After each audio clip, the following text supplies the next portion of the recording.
لله رب العالمين والصلاة والسلام على سيد الأنبياء والمرسلين أما بعد فأعوذ بالله من الشيطان الرجيم بسم الله الرحمن الرحيم وقل رب زدني علما صدق الله العظيم وصدق رسوله النبي الكريم إن الله وملائكته يصلون على النبي يا أيها الذين آمنوا صلوا عليه وسلموا تسليما الصلاة والسلام عليك يا رسول الله وعلى آلك وأصحابك يا حبيب الله الصلاة والسلام عليك يا نبي الله وعلى آلك وأصحابك يا نور الله. حاضرین محترم، موضوع شروع کرنے سے پہلے ایک مسئلہ عرض کیے دیتا ہوں. گزشتہ رمضان میں بھی یہ بات بیان کی گئی تھی کہ ہمارا نوجوان طبقہ ہے نا، جب یہ چھوٹی شرٹیں پہن کر، شارٹ شرٹ پہن کر مسجد میں جب یہ آتے ہیں اور پینٹ کے اندر وہ شرٹ نہیں ہوتی تو رکوع اور سجدے میں ان کے جسم کا پچھلا حصہ جو ہے وہ نظر آتا ہے، دکھائی دیتا ہے. سماعت فرما لیں کہ مرد کا ستر مرد کے لیے گھٹنے سے لے کر ناف تک ہے. گھٹنا پورے کا پورا ستر میں شامل ہے، یعنی جہاں سے گھٹنے کی ہڈی شروع ہوتی ہے ناف تک، آگے پیچھے دائیں بائیں یہ تمام حصہ ستر عورت ہے، یعنی اسے چھپانا لازم ہے. اور بعض صورتوں میں ستر کے کھل جانے سے نماز ٹوٹ جاتی ہے، بعض صورتوں میں ستر کے کھلنے سے نماز ٹوٹ جاتی ہے. اور بلا عذر شرعی کسی پر ستر کو کھولنا یعنی اپنے جسم کے اس حصے کو ظاہر کرنا حرام ہے، سخت گناہ، اور مسجد میں اور بڑا گناہ. تو توجہ کیجئے، یہ کوئی ایسی بات نہیں کہ کسی کو پتہ نہ چلے کہ میرے ساتھ کیا معاملہ ہو رہا ہے. جب یہ پنکھے کی ہوا لگتی ہے نا تو پتہ چلتا ہے جسم کا کوئی حصہ ننگا ہے تو اسے وہ ڈھک لینا چاہیے. تو میں پھر عرض کرتا ہوں، گزشتہ رمضان میں بھی یہ بات بیان کی گئی تھی، تو یہ نوجوان طبقہ سن لیں کہ شارٹ شرٹ پہن کر وہ جو پینٹ کے اندر نہیں جب دیتے ہیں نا تو رکوع و سجود میں ان کے جسم کا پچھلا حصہ جو ہے وہ نمایاں دکھائی دیتا ہے. اور بعض صورتوں میں ستر ظاہر ہونے پر نماز ٹوٹ جاتی ہے. اور مسجد میں عام حالت میں بھی ایسا ستر کو ظاہر کرنا کسی پر حرام ہے، مسجد میں اور زیادہ گناہ. قرآن پاک کی جو آیت مبارکہ کا ایک حصہ تلاوت کیا. اللہ رب العزت نے محبوب علیہ السلام کو مخاطب کر کے فرمایا، تم یوں عرض کرو، اے میرے رب مجھے علم زیادہ عطا فرما. وقل رب زدنی علما، تم یوں عرض کرو، اے میرے رب مجھے علم زیادہ عطا فرما. حاضرین محترم، لفظ قل اگر یہ اشارہ مخلوق کی طرف ہو تو اس کا معنی بنتا ہے تم کہہ دو، تم فرما دو. اور اگر یہ اشارہ رب تعالیٰ کی طرف ہو تو اس کا معنی یہ بنتا ہے تم عرض کرو. کہ انبیاء کرام جو ہیں مخلوق کو فرمایا کرتے ہیں اور خالق کے آگے عرض کیا کرتے ہیں. بہرحال ہم انبیاء کرام یہ بہت اونچے مقام والے ہوتے ہیں، پھر بھی یہ مخلوق ہیں اور اللہ رب العزت ان کا خالق ہے اور یہ رب تعالیٰ کے بندے ہیں. تو یہ لفظ قل اشارہ مخلوق کی طرف ہو تو معنی بنتا ہے تم کہہ دو، تم فرما دو. اور رب کی طرف ہو تو تم عرض کرو، تم یوں عرض کرو، اے میرے رب مجھے علم زیادہ عطا فرما. حاضرین محترم، مفتی احمد یار خان نعیمی رحمۃ اللہ علیہ فرماتے ہیں کہ اس آیت مبارکہ سے پتہ چلا کہ بندے کا جی کبھی بھی علم سے نہیں بھرنا چاہیے.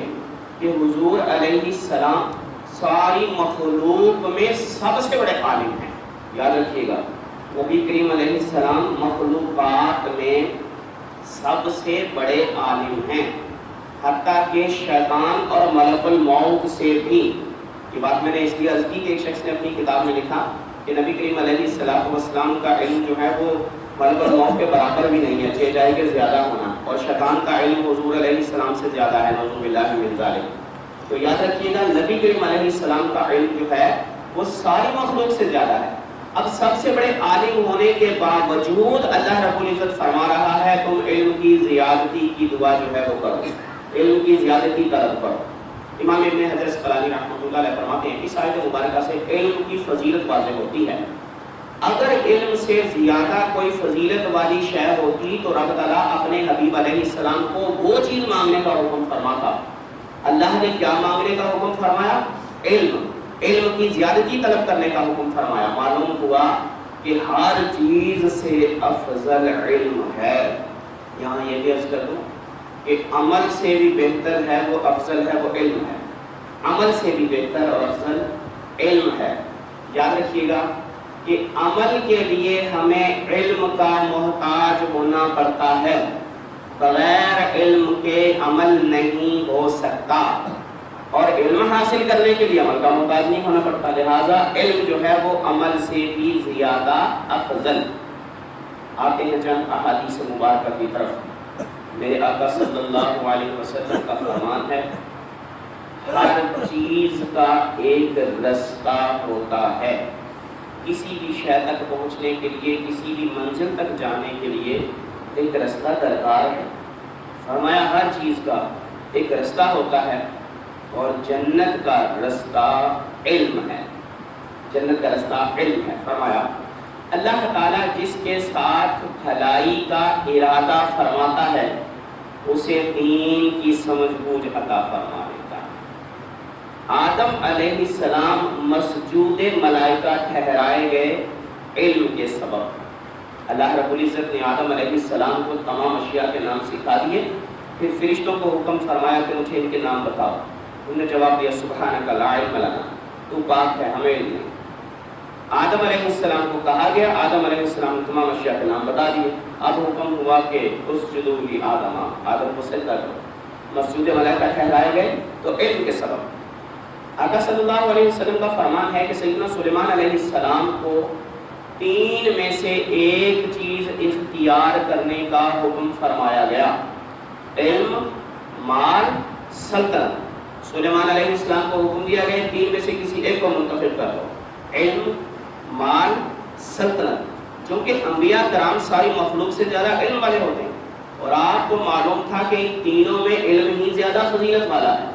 سلیمان علیہ السلام نے علم کو اختیار فرمایا تو اللہ تعالیٰ نے اس علم کی برکت سے انہیں سلطنت بھی عطا فرما دی اور مال بھی عطا فرما دیا. پھر آقا صلی اللہ علیہ وسلم کا فرمان طالب علم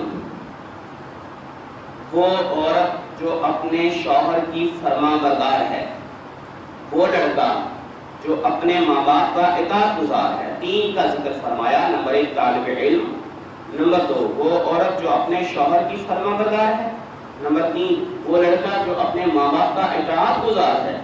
کل بروز قیامت یہ تینوں ہی انبیاء کرام کے ساتھ بغیر حساب کے جنت میں داخل کیے جائیں گے.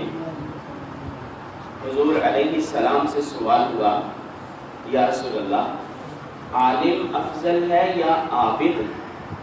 آپ نے ارشاد فرمایا عالم کی فضیلت عابد پر ایسی ہے جیسے میری فضیلت تم میں سے کسی ادنا شخص پر.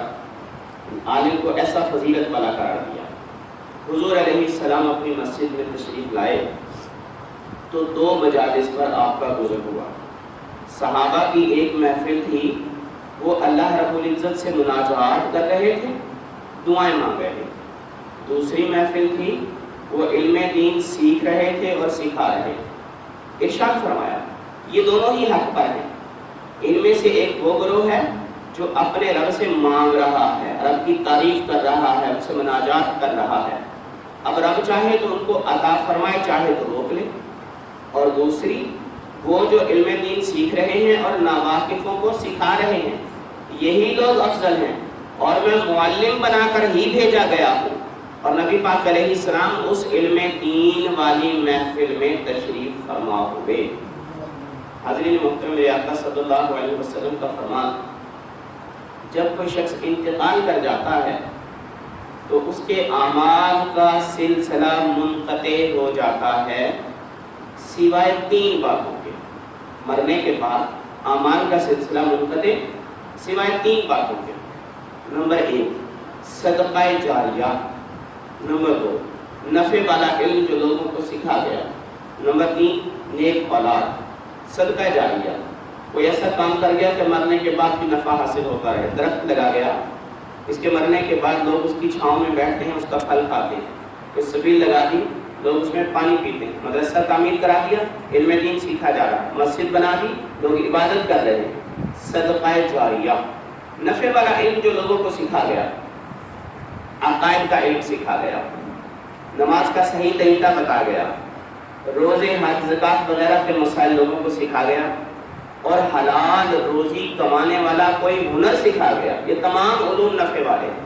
یعنی جو بھی دنیاوی یا دینی نفع دیتا ہو, بشرطے کہ وہ کوئی علم ناجائز نہ ہو, دنیاوی یا دینی نفع دینے والا, ایسا علم جب کسی کو سکھا گیا, اس کے مرنے کے بعد اس علم پر عمل جب تک ہوتا رہے گا, اس کے نامہ اعمال میں بدستور نیکیاں لکھی جاتی رہیں گی.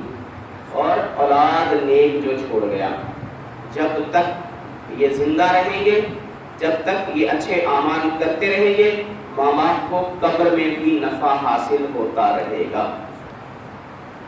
میرے آقا صلی اللہ علیہ وسلم ارشاد فرمایا علم دین سیکھنے کا فائدہ. ارشاد فرمایا شریعت کا ایک مسئلہ سیکھنا 1 سال بھر کی عبادت سے افضل ہے.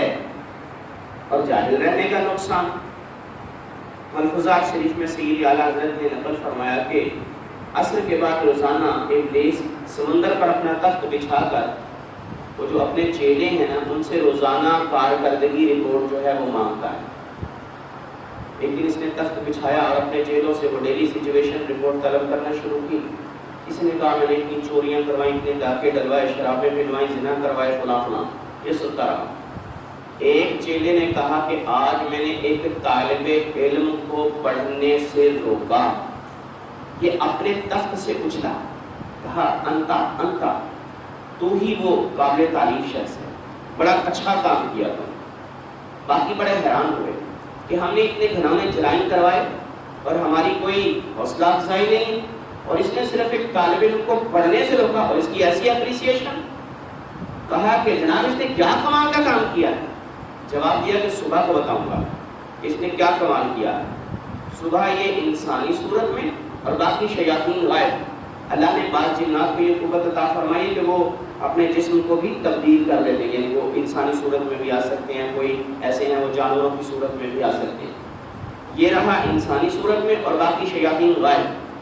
صبح فجر کی اذان کے بعد ایک عابد جو تہجد کی نماز پڑھنے کے بعد نماز فجر کے لیے گھر سے نکل رہا تھا, اس کے پاس یہ پہنچا اور اپنی جیب سے ایک چھوٹی سی شیشی نکالی اور کہا جناب آپ سے ایک سوال کرنا ہے. بولا بولو.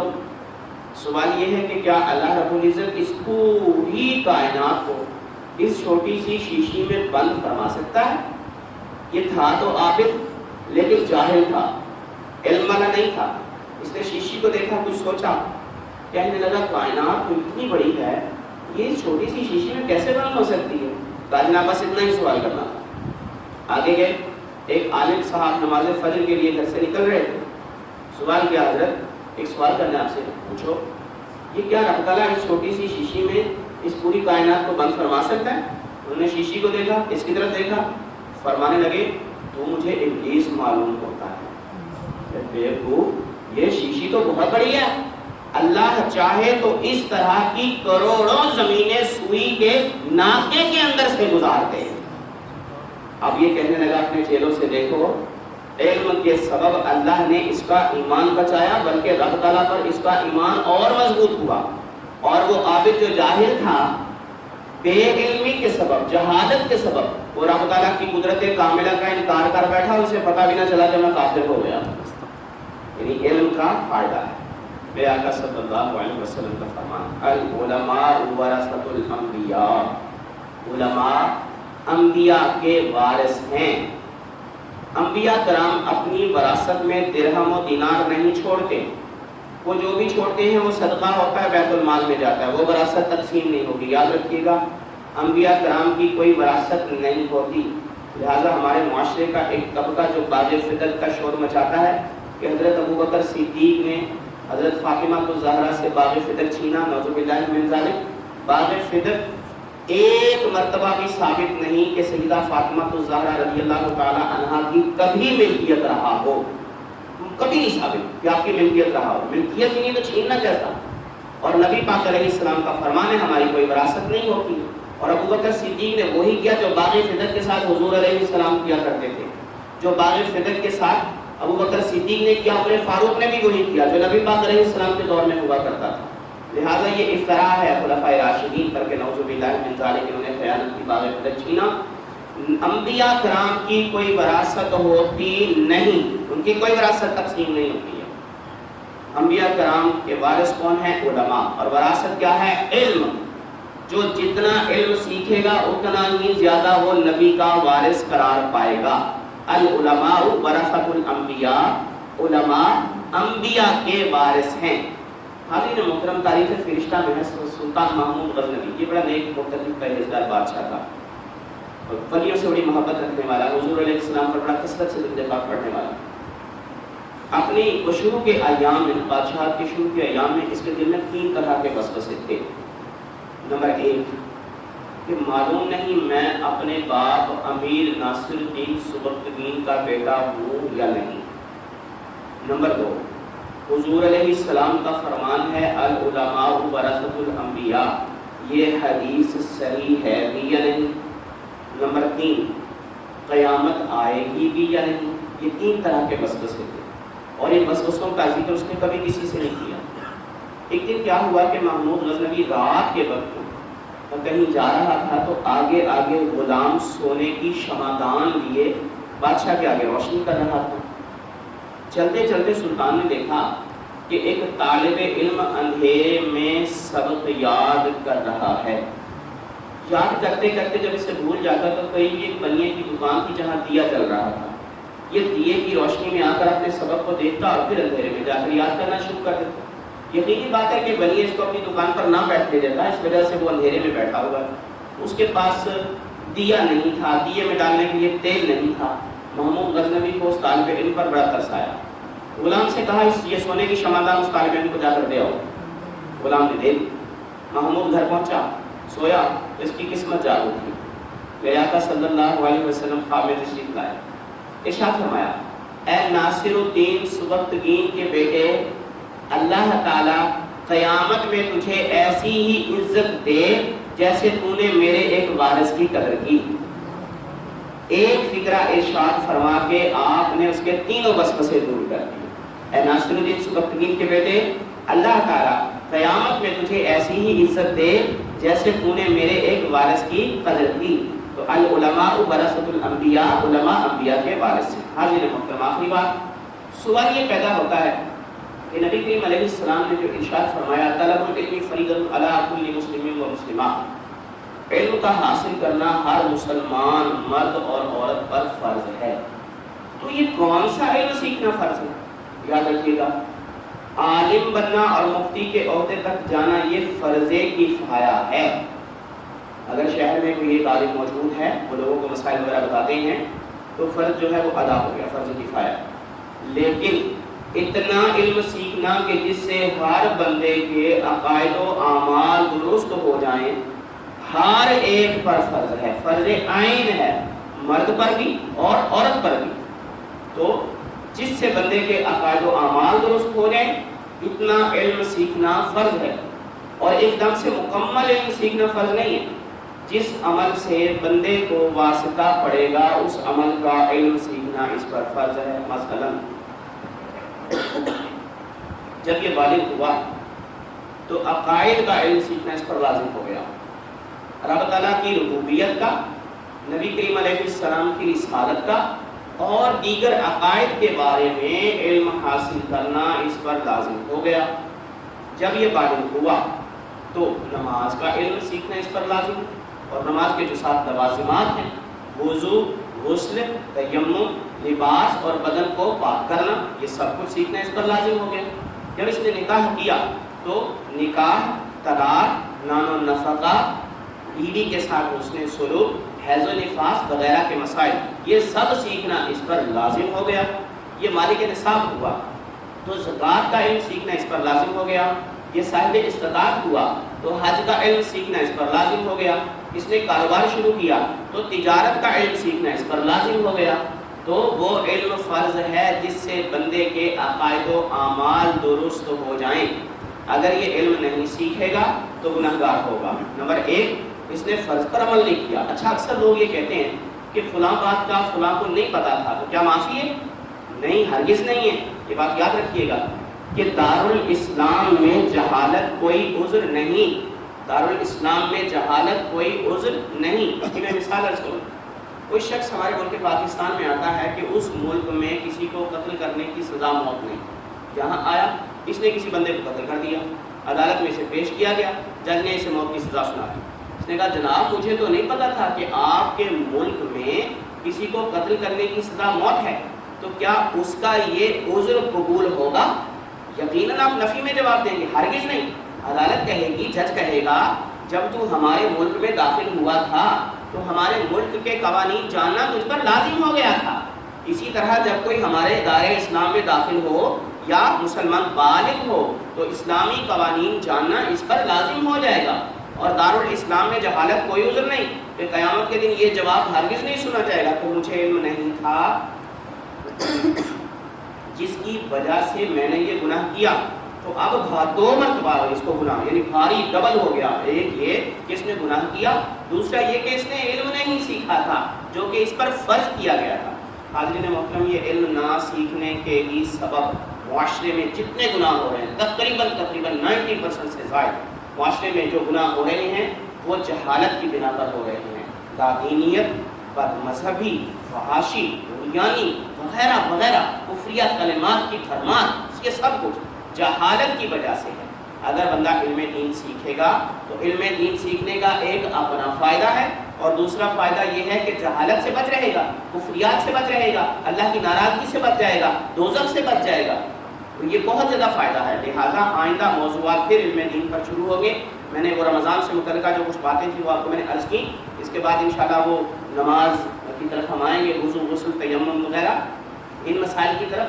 تو یاد رکھیے گا جب تک علم نہیں عمل صحیح نہیں ہو سکتا. حدیث مبارکہ کا مفہوم ہے اگر کوئی شخص کئی سال تک بھی بے علم عبادت کرتا رہے، یعنی اگر وہ علم نہ ہو اسے عبادت پر عبادت کرتا رہے، اس کی مثال حدیث مبارکہ میں دی گئی جیسے چکی کا گدھا کہ صبح کو جب چلتا ہے شام تک چلتا رہتا ہے، میلوں سفر طے کرتا ہے، لیکن شام کو جب کھولا جاتا ہے تو جہاں سے چلا تھا وہیں سے اس کو کھولا جاتا ہے. یعنی اس کا کوئی سفر مکمل نہیں ہوتا، یہ اپنی کسی منزل تک نہیں پہنچتا.